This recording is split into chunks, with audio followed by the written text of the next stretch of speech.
Hi there. You're watching Sipping Off the Cuff and listening to us on Sipping Off the Cuff on Tequila Aficionado Media, all of our platforms. I am Mike Morales in the U.S. Here in San Antonio, that young man is.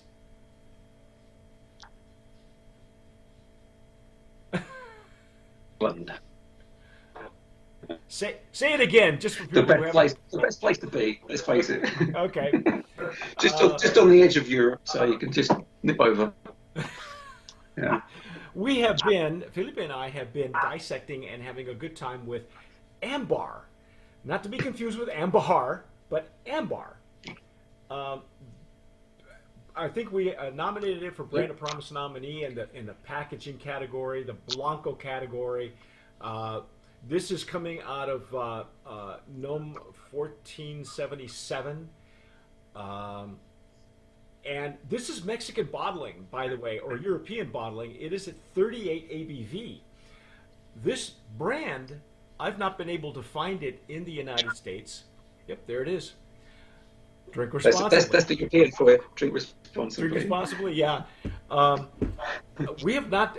I've seen it for years, but I've never been able to get this tequila in the United States. I did have it. We did have it delivered to us.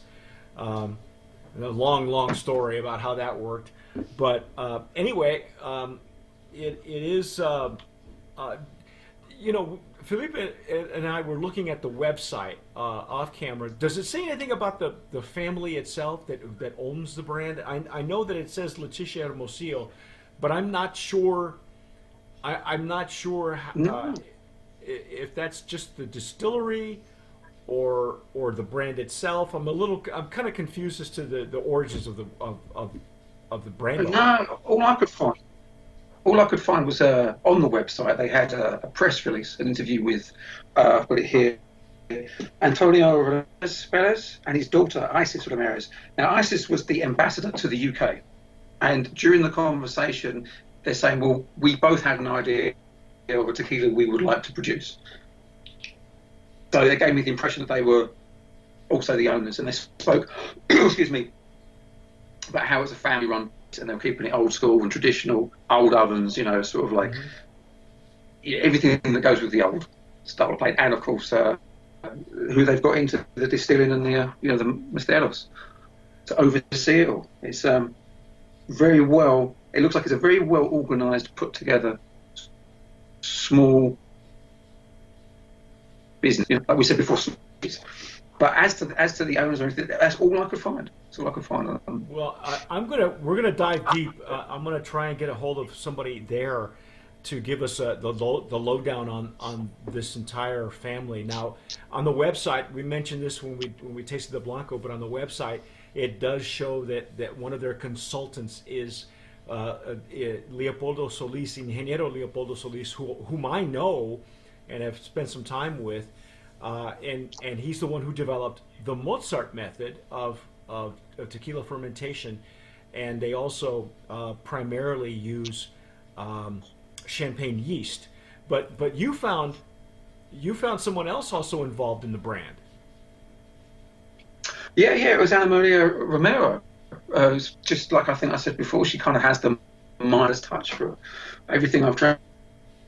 She's been absolutely stunning. Yes. They advertise it as, introducing, including, the Midas touch by Ana Maria Wow. Romero. Well, she does. Louis Vuitton thinks so with their Volcan de mi Tierra. So tonight we're going to try the Reposado. I'm using my Stossel Jarrito, and Felipe will be using his trusty Glencairn, made by the same company, by the way. Um, Really? yes, Stossel also makes the Glencairn. Little known fact, but they we have, and I promise I will get this out to you somewhere within this month. You will have your own jarritos, so that you can taste test it yourself. Um, this is a beautiful reposado. According to the website, it's just what is it?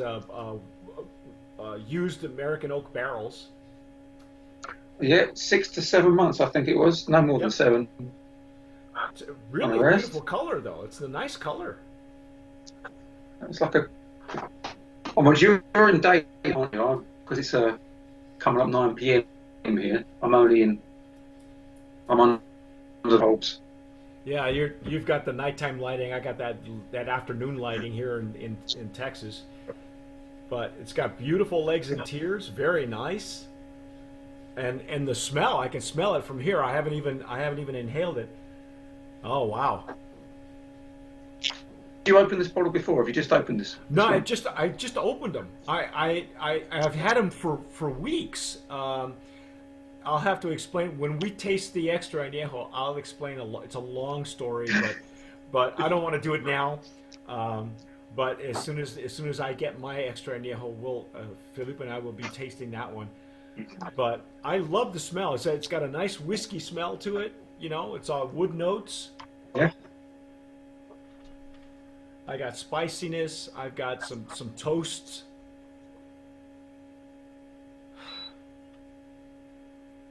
Yeah. The excuse me. That fruity smell you got from the Blanco is gone.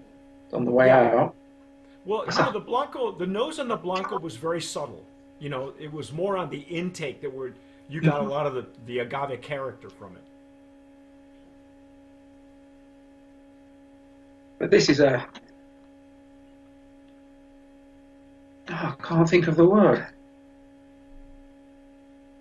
Are you getting, the barrel's very common. You're going to get some vanilla. You're going to get some caramel.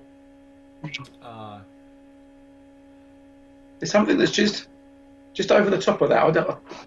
It's horrible. Sometimes you don't want to say vanilla and caramel because they all tend to. If it's that oak, then that's what you'll get.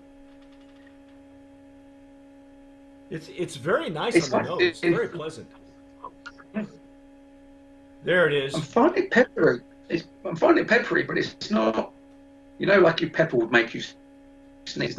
It's not that far back on your nose to get you So it's wanting kind of to like a cough one cinnamon. You out. think like a spicy or cinnamon, or even clove. Well, it's not. I'm not getting any clove, so it's not that deep. I'm not a big fan of cloves. Thankfully, I can't smell any of that. Actually, and it's rare that I have to actually stick my nose into the jarrito, but right down in the center, I'm getting some agave, but it's at the bottom. No alcohol, by the way. Yeah. Again, that is It's like a very light wood. There's a woody flavour, smell to it, but it's so light and subtle. So you think it's like a baking spice? Is that kind of what you're getting? Yeah. I'll tell you what, you're saying that it's almost like an allspice. I don't An was allspice. That's called in it. the States like an allspice. Yes. Really slight. Yeah. Well, that's yeah. Now my brain's gone allspice. It's yeah. How unusual, but Well, clearly it works. I've had nose in it. Yeah. Salute.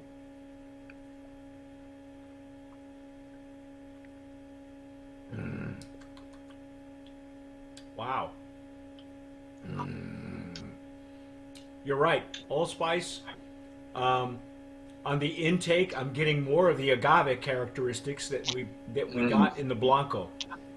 Yeah. I didn't get it on the nose, but I did get it on the intake. And mid palate, there's that explosion again, that peppery explosion, and Yeah. the finish is beautiful. The pepper moves more up onto for me, sort of the back of the mouth, at the roof, the top of the palate, right at the back. It's just Yeah, yeah. kind of creeps up. This is really delightful. I'm so impressed. I wish we had this kind of quality in the States.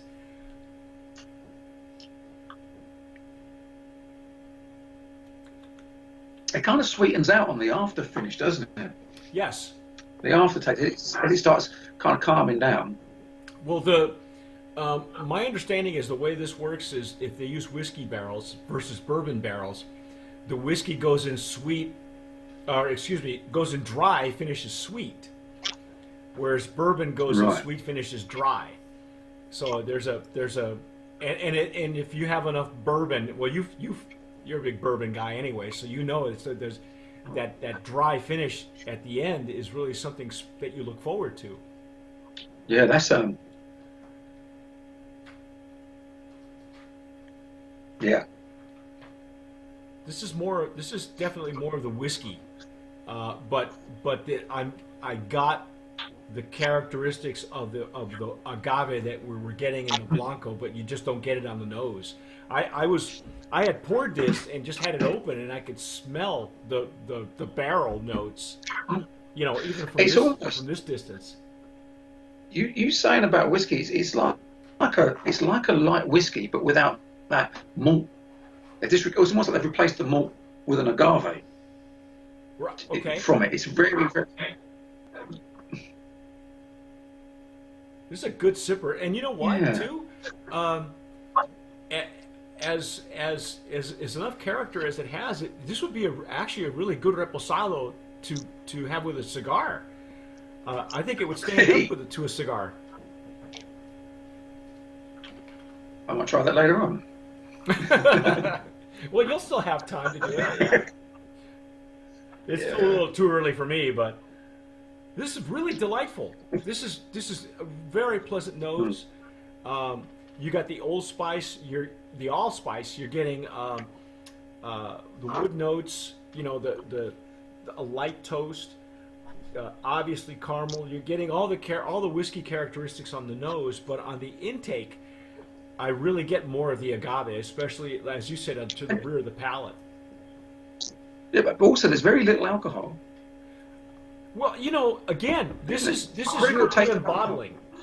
This is at 38 ABV, and I'm not sure. I think that does make a difference. I mean, there's a reason why the United States only uses 80 proof and above, and it's rare that you'll see anything below that. Um, it's obviously for tax purposes. I mean, that's the only reason that stuff. You know, after Prohibition, it was there are certain regulations that everybody has to meet in order to come into the U.S. Yes. One of those is it has to be at 80 proof or higher.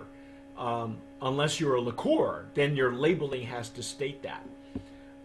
Or if you want to come in at this proof, you have to add agave nectar to it, which is what my understanding is. So Right. we have actually tasted another tequila called Suavecito that is in the States, is at 38. It's Mexican bottling, and the brand owner, really preferred that. So the only way he could get that into the States is to add 2% of agave nectar, and Okay. so. Okay. But this has none of that. This is again, it's not a 750. This is all European or Mexican bottling, and it's also The thing is though, kosher. yeah, but you say that, but obviously I'm drinking, apart from maybe one or two bottles that have been sent from the States or from Mexico or I've got myself, they're all the same. They're all 38, maybe 40%. So for me, in comparison to what else I've got, like downstairs or anything, yeah, like some Don Fulanos, they're beautiful, and you get a nice little taste of the alcohol with. But this is just there's nothing there. It's just plain. It's just that makes it dangerous. I thought the Blanco could be quite Yeah. because This I one, can see they can be unforgiving. unforgiving. Oh no. Yeah. Oh my goodness. It's a really lovely nose, and in these jarritos, you really don't have to. You know, I had to dig in there to get any kind of agave because I wasn't getting it. And that's because all the wood notes were coming to the surface just beautifully, just lovely. And then once on the intake, the characteristics that you liked in the Blanco were there, and so this is a double threat now. We're in big trouble. Oh my goodness. Hey, well, I don't know about you, but I think this is a Brand of Promise nominee in the Reposado category. This is Casa Yeah, man. Ambar, or Ambar Tequila. I'm sorry, um, and this is the Reposado, which we've been tasting, and I love it. I wish this was available in the U.S. I've never seen it. I have been chasing these folks for a long time, and anyway, Brand of Promise nominee in the Reposado category. That's our take on the Reposado for Ambar. I'm Mike Morales here in the United States in San Antonio. That gentleman out there is Felipe de Herrera, and I'm in the UK, the lovely, lovely sunny county of Essex. Oh, I like that. I'm gonna go visit. We're gonna in the next year or two. We're gonna visit the UK, and you and I are gonna go bar hopping, pub hopping. I'm sorry. All right. It's called pub crawl. A pub. Oh yeah. Pub Well, crawl. we call them bar crawls here. It's the same thing. You know, you're Yeah. either way. You're gonna crawl at the end of the evening. So you know. Yeah. No, you've got to crawl by the end of the first one. By the end of the first one. Okay. Oh my goodness, we're in big trouble when we get to Europe. You have been watching and listening to Sipping Off the Cuff on all of our platforms wherever you download podcasts. Please do so. If you're watching us on YouTube, subscribe, hit the red button. If you've had Ambar, tell us what you think. And if you can get it in the States, tell me so I can go get some myself. But whatever you do, tomar sabiamente. Sip wisely, my friends.